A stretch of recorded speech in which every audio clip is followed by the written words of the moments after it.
Baik, jadi saat ini saya akan presentasikan tentang jurnal yang saya ambil tentang terapi komplementer, terapi SAFE pada stres dan adaptasi pasien kanker ovarium. Nama jurnal, Seminar Nasional Keperawatan Penguatan Keluarga sebagai Support System terhadap tumbuh kembang anak dengan kasus paliatif. Volume 5 nomor 1 tahun 2019 halaman 182-186. Pendahuluan, kanker merupakan penyakit degeneratif yang berkembang dalam waktu lama dan ditandai oleh pertumbuhan sel yang tidak terkendali yang dapat menyebar ke jaringan lain. Kondisi ini menurunkan kualitas hidup pasien, baik secara fisik maupun psikologis. Pasien kanker ovarium sering mengalami stres akibat ketakutan terhadap nyeri, operasi, kematian, perubahan reproduksi, serta citra tubuh. Stres yang berkelanjutan dapat mengganggu keseimbangan emosional dan spiritual pasien, sehingga dibutuhkan pendekatan keperawatan yang holistik. Salah satu metode yang digunakan adalah spiritual emotional freedom technique atau SEF, yaitu terapi yang menggabungkan energi tubuh dan spiritual melalui teknik ketukan ringan tapping disertai doa. Terapi ini bertujuan untuk membantu pasien yang merasa lebih rileks untuk menurunkan stres dan meningkatkan kemampuan adaptasi terhadap penyakit. Tujuan untuk mengetahui pengaruh terapi spiritual emotional freedom teknik terhadap tingkat stres dan kemampuan adaptasi pada pasien kanker. Desain penelitian menggunakan studi kasus dengan pendekatan kuantitatif untuk melihat efek intervensi SAFE terhadap stres pada pasien. Populasi pasien kanker ovarium di RSUP Dr. Muhammad Hussein Palembang. Lokasi di RSUP Dr. Muhammad Hussein Palembang. Jumlah sampel sebanyak 3 orang dengan dipilih menggunakan metode consecutive sampling, yakni pengambilan responden secara berurutan yang memenuhi kriteria inklusi selama periode penelitian. Kriteria inklusi meliputi pasien kanker yang mengalami stres maupun mampu berkomunikasi dengan baik dan bersedia mengikuti terapi SAFE. Kriteria eksklusinya tidak disebutkan, namun dapat diasumsi bahwa pasien yang tidak kooperatif atau memiliki gangguan komunikasi menjadi bagian dari kriteria eksklusi. Kuesionernya di sini ada beberapa pertanyaan.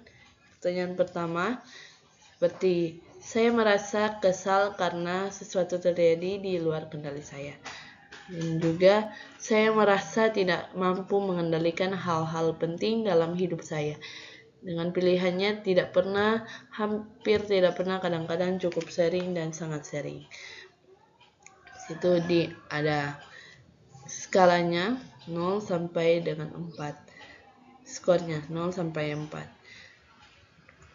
Dan juga kategori tingkat stres di mana 0 sampai 13 itu stres rendah, 14 sampai 26 itu stres sedang, 27 sampai 40 itu stres tinggi.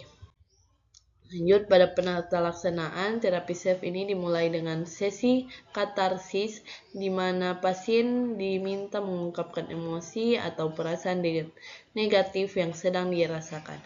Setelah itu, pasien diajak untuk melakukan tapping pada titik energi tubuh utama di tubuh sambil berdoa dan menyerahkan diri kepada Tuhan Yang Maha Esa. Teknik ini dilakukan secara rutin sesuai prosedur yang ditetapkan dalam terapi SAFE. Kita masuk dalam hasil. Tabel yang pertama ini distribusi frekuensi karakteristik responden, di mana kategorinya ada umur. Mana umur ini ada dewasa awal, lansia awal, dan juga lansia akhir. Frekuensinya sama 1 dengan persentase 33,3%. Pekerjaan ada lain-lain, frekuensinya 3, presentasinya 100%. dan juga pendidikan SD, SMP, SMA frekuensinya 1, persentase 33,3%. Tabel yang kedua, distribusi tingkat stres pre-intervensi. Kategori tingkat stres ini sedang, mana frekuensinya 2, sehingga persentasenya 66,7%. Tabel yang ketiga ini distribusi tingkat stres pada post intervensi. Tingkat stresnya banyak di stres sedang, frekuensinya 3, presentasinya 66,7%.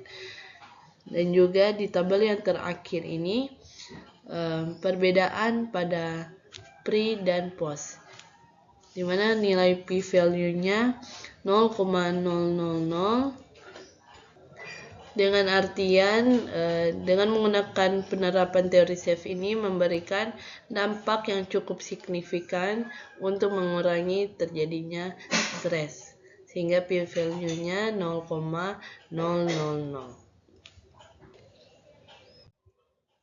Kesimpulannya, terapi SAFE terbukti secara signifikan dapat menurunkan tingkat stres pada pasien kanker, khususnya pasien kanker ovarium. Stres psikologis yang dialami pasien berpengaruh pada kondisi fisik dan kualitas hidupnya, sehingga intervensi yang bersifat spiritual dan emosional seperti SAFE dapat menjadi solusi efektif dalam praktik keperawatan.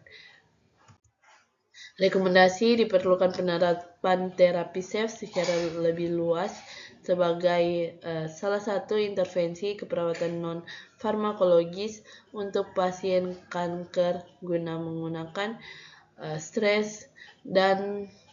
guna mengurangi stres dan meningkatkan adaptasi psikologis. Selain itu, perawat juga disarankan untuk mengintegrasikan pendekatan spiritual dan emosional dalam perawatan pasien kanker yang mengalami masalah psikologis. Baik, demikian presentase yang bisa saya sampaikan. Terima kasih.